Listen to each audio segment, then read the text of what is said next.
Hi అండి అందరికీ welcome to my channel. So మనమైతే వరల్డ్ జియోగ్రఫీలోని సముద్ర శాస్త్రం అనే టాపిక్ గురించి అయితే చెప్పుకుంటున్నాం కదా. సో అందులో సబ్ టాపిక్లు 4 అయితే కంప్లీట్ అయిపోయాయండి. ఇది 5వ సబ్ టాపిక్ సముద్ర లవణీయత. సో సముద్ర లవణీయత గురించి అయితే మనం ఈరోజు తెలుసుకుందామండి. ఓకేనా? ఎవరైతే ముందు వీడియోలు చూడలేదో ఖచ్చితంగా అయితే చూడండి. ఓకేనా? సో సముద్ర జలానికి ఉన్న ఉప్పుదనాన్ని లవణీయత అని పిలుస్తారు. ఓకేనా? సో ఈ ఉప్పుదనానికి కారణం అందులో కరిగి ఉన్న వివిధ రకాల ఖనిజ లవణాలండి. ఏంటి? వివిధ రకాల ఖనిజ లవణాలు. సో సముద్ర జలాలలో అధికంగా కరిగి ఉన్న ఖనిజ లవణం ఏంటంటే sodium chloride. Very very important. ఏంటి? Sodium chloride. తరువాత స్థానంలో మెగ్నీషియం క్లోరైడ్ అనేది ఉంటుందన్నమాట. క్లోరైడ్ ఉంటుంది. సో సముద్ర జలాల్లో కరిగి ఉన్న ఖనిజ లవణాలు వాటి శాతం అయితే తెలుసుకుందామండి. సోడియం క్లోరైడ్ 77.8%, మెగ్నీషియం క్లోరైడ్ 10.8%, అలాగే మెగ్నీషియం సల్ఫేటు 4.2%, అలాగే కాల్షియం సల్ఫేటు 3.6%, అలాగే పొటాషియం సల్ఫేటు 2.5%, అలాగే కాల్షియం కార్బోనేట్ 0.3%, అలాగే మెగ్నీషియం బ్రోమైన్ 0.2%. ఓకేనా?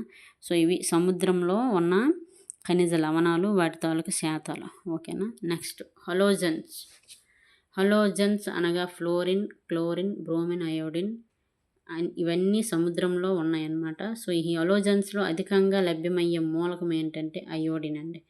సో ఓకేనా? ఇదండి ఈరోజు సముద్ర లవణీయత అనే సబ్ టాపిక్ అనమాట సముద్ర శాస్త్రంలోనే. సో ఈ టాపిక్ అయితే కంప్లీట్ అయిపోయిందండి. సో ముందు సబ్ టాపిక్స్ ఎవరైతే చూడలేదు ఖచ్చితంగా చూడండి. సముద్ర శాస్త్రానికి సంబంధించి చేశాను సబ్ టాపిక్స్ 4 అయిపోయాయి. ఇది ఐదో టాపిక్ అనమాట. ఇది ఇక్కడితో అయిపోయింది. సో వీడియో కనుక ఖచ్చితంగా యూస్ఫుల్ అనిపిస్తే ఖచ్చితంగా లైక్ చేయండి, షేర్ చేయండి, నన్ను సబ్స్క్రైబ్ అయితే చేయండి. ఖచ్చితంగా ఈ సముద్ర శాస్త్రం అనే టాపిక్ అయితే పూర్తిగా చేసేస్తాను. ఇంకొక సబ్ టాపిక్కే ఉంది. ఆ సబ్ టాపిక్ చెప్పేస్తే ఈ సముద్ర శాస్త్రము అనే లెసన్ అయితే కంప్లీట్ అయిపోయినట్టేనండి వరల్డ్ జియోగ్రఫీలోనే. ఇది ఏపీఎస్సీ అయినా, టీజీపీఎస్సీ అయినా, రైల్వేస్ వాళ్ళకైనా, ఎస్ఎస్సీ వాళ్ళకైనా ఎవరికైనా very very important world Geography పరంగా. సో అందుకే చేశానండి. ఓకేనా? వీడియో కనుక ప్లీజ్ ఖచ్చితంగా యూజ్ అనిపిస్తే ఖచ్చితంగా లైక్ చేసి, షేర్ చేసి, సబ్స్క్రైబ్ అయితే చేయండి. ముందు వీడియోలు ఎవరైతే చూడలేదో చూడండి. ఎస్ఎస్సీ ఎంటీఎస్కి ఎవరైతే ప్రిపేర్ అవుతున్నారో వాళ్ళకి సంబంధించిన జీకే కొన్ని టాపిక్స్ చేశాను, అలాగే ఇండియన్ జియోగ్రఫీ కొన్ని టాపిక్స్ చేశాను, ఇండియన్ హిస్టరీకి సంబంధించిన కొన్ని టాపిక్స్ చేశాను. ఆ వీడియోస్ ఎవరైతే చూడకపోతే మన ఛానల్ వెంటనే సబ్స్క్రైబ్ చేసి చూడండి. ఓకేనా? మీకు ఖచ్చితంగా అయితే యూస్ఫుల్ అయ్యే టాపిక్స్ అయితే సబ్ టాపిక్స్ చేశానండి. చిన్న చిన్న టాపిక్స్ మీకు ఇన్ఫర్మేషన్గా ఉంటాయి. అలాగే బిట్స్ వచ్చే టాపిక్స్ని ఎంచి చేశాను.